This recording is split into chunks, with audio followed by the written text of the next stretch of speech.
Israel ने Iraq के अंदर भी घुसपैठ कर ली और किसी को पता भी नहीं चल पाया। इराक का शहर नजफ में जो करबला का मैदान है, उससे तकरीबन 180 किलोमीटर दूर इजराइल की सेना ने अपना एक बेस भी बना लिया और वहां पर हवाई पट्टी भी बना ली, और इसकी खबर खुद ईरान को भी नहीं लग पाई।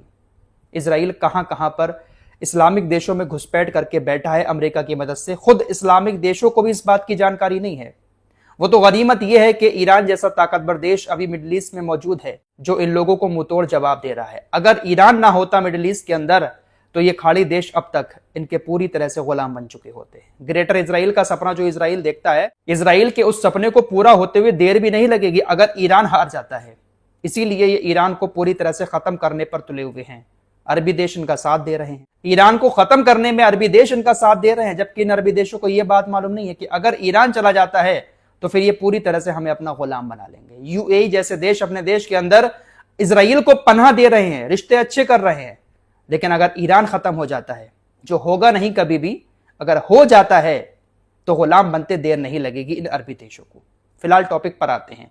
इराक के अंदर जो नजफ शहर है, जहां पर करबला का मैदान है, वहां से तकरीबन 180 किलोमीटर दूर रेगिस्तान के एरिया में एक सूखी झील है।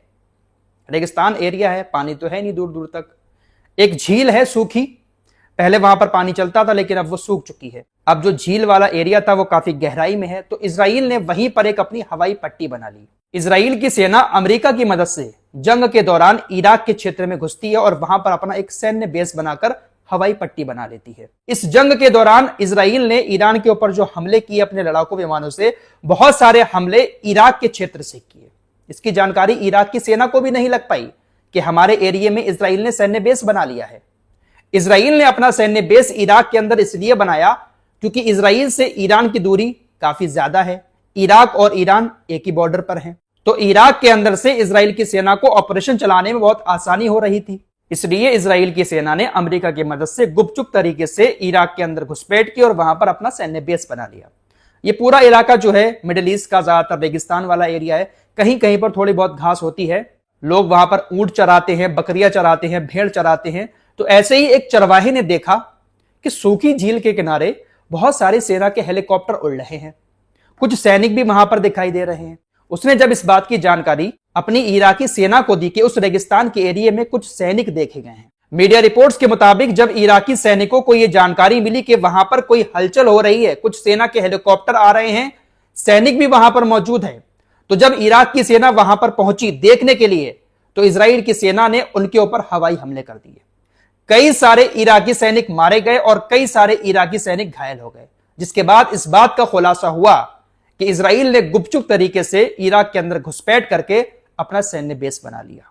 इजराइल ने खास तौर से यह सैन्य बेस इसलिए बनाया था कि अगर जंग के दौरान हमारा कोई लड़ाकू विमान गिरता है, यह हेलीकॉप्टर क्रैश होता है हमले में, तो उस घटना स्थल तक हम जल्द से जल्द पहुंच सकें। इजराइल अपने लड़ाकू विमानों के जरिए ईरान के ऊपर जो हमले करता है, वो लड़ाकू विमान इजराइल से ही उड़ के आते हैं, क्योंकि इजराइल के लड़ाकू विमान अरबी देशों में नहीं है। अरबी देशों में सिर्फ और सिर्फ अमेरिका के विमान हैं। इसीलिए इराक के अंदर घुसपैठ करके बाकायदा सैन्य बेस बना लिया और एक पट्टी भी बना ली, हवाई पट्टी, ताकि इसके विमान वहां पर लैंड कर सके।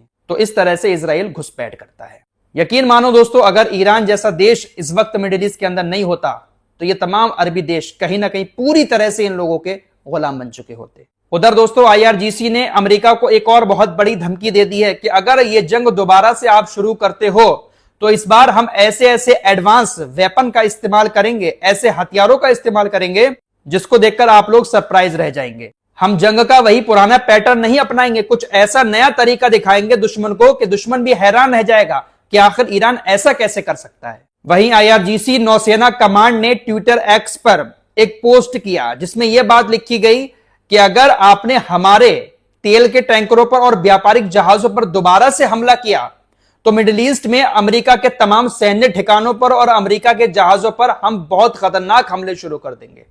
दोबारा से हमले अमेरिका के सैन्य ठिकानों पर होने लगेंगे अगर हमारे जहाजों को निशाना बनाया जाता रहा। IRGC के कमांडर जनरल सरदार मुसावी ने बताया कि IRGC की मिसाइलें और ड्रोन अमेरिकी ठिकानों और दुश्मन के जहाजों पर निशाना साधे हुए हैं और फायरिंग के आदेश का इंतजार कर रहे हैं।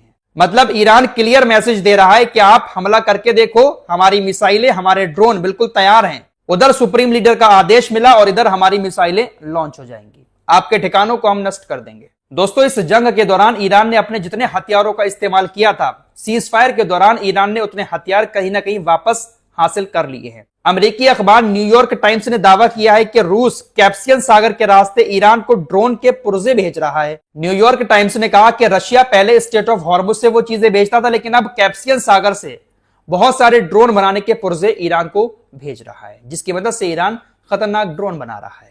उधर रशिया के राष्ट्रपति व्लादिमीर पुतिन ने एक बार फिर से कहा है कि ईरान के पास जो यूरेनियम है, ईरान हमें देने को तैयार है।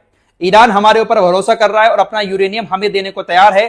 अमेरिका, ईरान और रशिया के बीच एक बातचीत हुई थी, जिसके मुताबिक रशिया ईरान का यूरेनियम रखने को तैयार था, लेकिन न जाने क्या हुआ, अचानक से डोनाल्ड ट्रंप ने डील को तोड़ दिया। तीनों देशों के बीच जो समझौता हुआ था, डोनाल्ड ट्रंप ने अपना मन बदल दिया और समझौता टूट गया। अमेरिका नहीं चाहता है कि रशिया ईरान का यूरेनियम अपने पास रखे। ईरान के यूरेनियम पर अमेरिका की नजर है।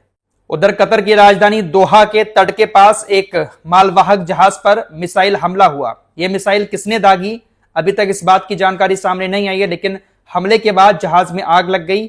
आग पर काबू पा लिया गया, हालांकि किसी के हताहत होने की खबर नहीं। अज्ञात मिसाइल थी। यह मिसाइल किसने छोड़ी, अभी तक इस बात का पता नहीं लग पाया है। तो ईरान की आड़ में इन अरबी देशों के ऊपर कहीं ना कहीं अमेरिका और इजराइल के गुट जो हैं वो भी हमले कर रहे हैं और सीधा इल्जाम इसका ईरान के ऊपर आ रहा है। उधर दोस्तों, ईरान की न्यायपालिका ने इस बात का ऐलान किया है कि तकरीबन 262 संपत्तियां ईरान के अंदर जब्त की जा रही हैं, उन लोगों की जो लोग ईरान से बाहर रहते हैं। उनके ऊपर आरोप लगे कि वो अमेरिका और इजराइल का सपोर्ट करते हुए नजर आए, जिसकी वजह से 262 संपत्तियां ईरान के लोगों की ईरान के अंदर जब्त कर ली गई, जो ईरानी लोग ईरान से बाहर रहते हैं। और ऐसा भी कहा जा रहा है कि इन लोगों की नागरिकता भी ईरान की रद्द की जा सकती है, क्योंकि इनके ऊपर दुश्मन के साथ मिले होने का और दुश्मन का सपोर्ट करने का आरोप है। फिलहाल कुल मिलाकर ईरान और अमेरिका के बीच समझौता हो नहीं पाएगा जब तक ईरान के पास यूरेनियम है। ईरान अपना यूरेनियम देगा नहीं, जो कि उसने काफी सालों की मेहनत से निकाला है।